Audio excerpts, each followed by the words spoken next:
What happens to our brains when we sleep? There are 4 stages of sleep we cycle through. Hello, I'm Allie Drew, and let's become more healthy and radiant by gaining knowledge about sleep.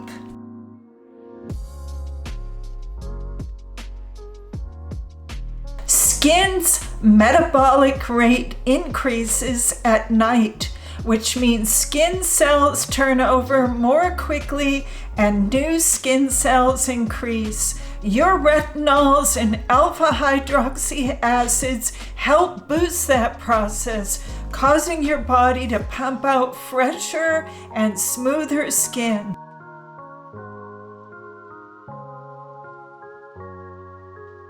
Good sleep will decrease the stress hormone cortisol. High levels of cortisol can damage collagen, causing lack of elasticity in the skin. So we want to make sure we decrease that cortisol when we sleep to decrease sagging skin.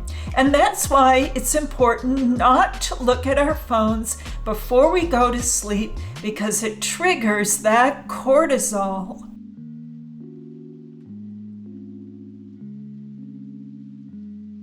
Melatonin is an antioxidant which helps your body fight off free radicals. Free radicals are unstable molecules missing an electron, so they're looking to rob an electron from a healthy cell membrane. In the process, they break down collagen in your skin, causing wrinkles, fine lines, dark spots, and sagging. Melatonin is like the police officers looking to fight off those free radicals.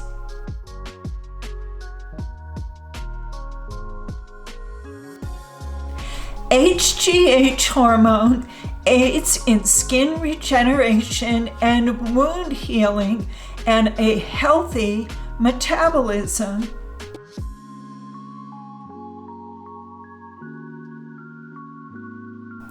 Leptin, the appetite hormone, reassures the brain that energy reserves are adequate for the time. Sleep deprivation increases ghrelin hormones, which cause an increase in appetite. So that's why it's important that we get a good night's sleep.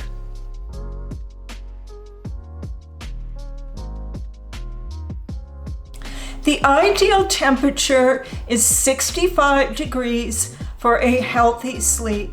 If that's too cold, bundle up. Or if it's too warm, then wear lighter clothing. Other tips include making your bed every day. Studies show sleeping in an organized bed makes for a better night's sleep. And don't forget to change your sheets. I found varying opinions on how often, but the general consensus was every week or every 2 weeks, depending on if you have pets. For hot flashes, try putting your pillowcase in a plastic bag and then putting it in the freezer.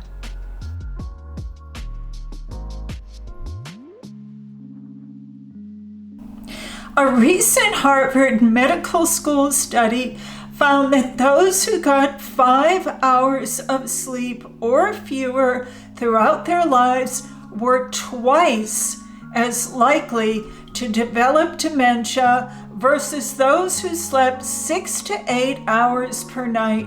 So let's shoot for that 6 to 8 hours of sleep per night.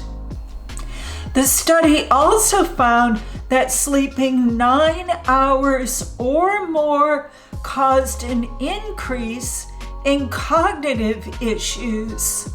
Those who sleep 5 hours or less or over 8 hours have a higher body mass index and more depressive symptoms. The optimal time to go to bed is between 10 and midnight. Those times fit with our circadian rhythm.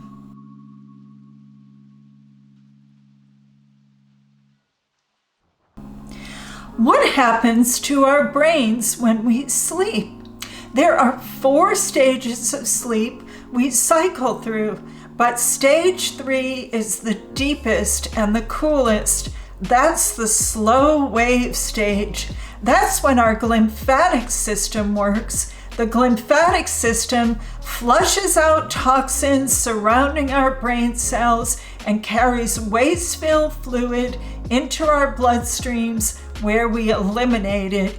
Unfortunately, our glymphatic system starts to slow down as we age. Scientists are still learning about the glymphatic system and how it clears out plaque from our brain. The average person sleeps over 200,000 hours in their lifetime, about a third of their life, or over 9,000 days. So, how can we maximize that time for our health and beauty? We want to make sure we are sleeping in the proper position. Many of us know that sleeping on our back is the healthiest position. It's the best for the skin on our face because we're not creasing our skin into the pillow, and sleeping on our back is also good for our spine, but you want to make sure your low back feels comfortable. Some of us may want to put a pillow under our knees to relieve pressure off our low back. If you're struggling to sleep on your back, here's how I train myself to sleep on my back. So for about a week, I did this meditation, and I imagined I was at the beach and I was soaking up the sun, and that'll probably be about the only place where I'll ever soak up the sun is in a meditation. And I was in my bed and I was soaking up the sun on my back, and I could feel the hot sun, and I could hear the waves, and I could hear the seagulls, and I could feel the soft ocean breeze, and I could hear children playing in the background, and you kind of get the idea. And I would eventually turn to my side and fall asleep. But I did that meditation a little bit longer each night, and sometimes I would revert to turning to my side and falling asleep.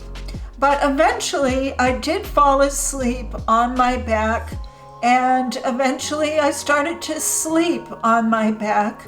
But that's the meditation I did, that meditation of just lying on my back in the sun, soaking up the sun, and that's how I train myself to sleep on my back. And it's such a comfortable position that I wouldn't go back to sleeping on my side or sleeping on my stomach.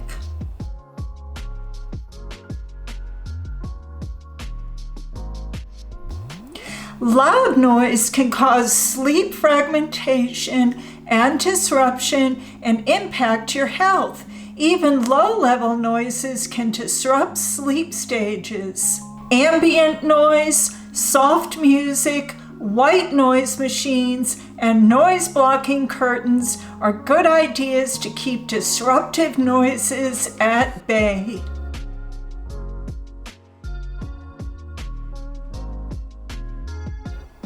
In my research, I came across interesting information about these 2 fabrics. Bamboo has to go through the viscose process in order for it to become a fabric. How harmful is that viscose process to the environment or to our skin? Some research I found said it's highly polluting and toxic to the workers, yet bamboo itself uses much less water to grow than cotton. Cotton is a water-intensive crop, and it can take up to 713 gallons of water to make one t-shirt. Organic cotton takes a fraction of the water it takes to make the non-organic clothing. They are by nature lighter and more breathable on the skin than regular cotton. So I recommend organic cotton pajamas for our skin and the environment. Organic cotton is more expensive, but it's an investment because it lasts longer. I've been wearing organic cotton pajamas and I love them.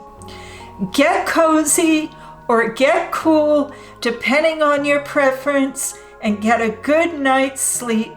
And remember, being kind makes us the most beautiful.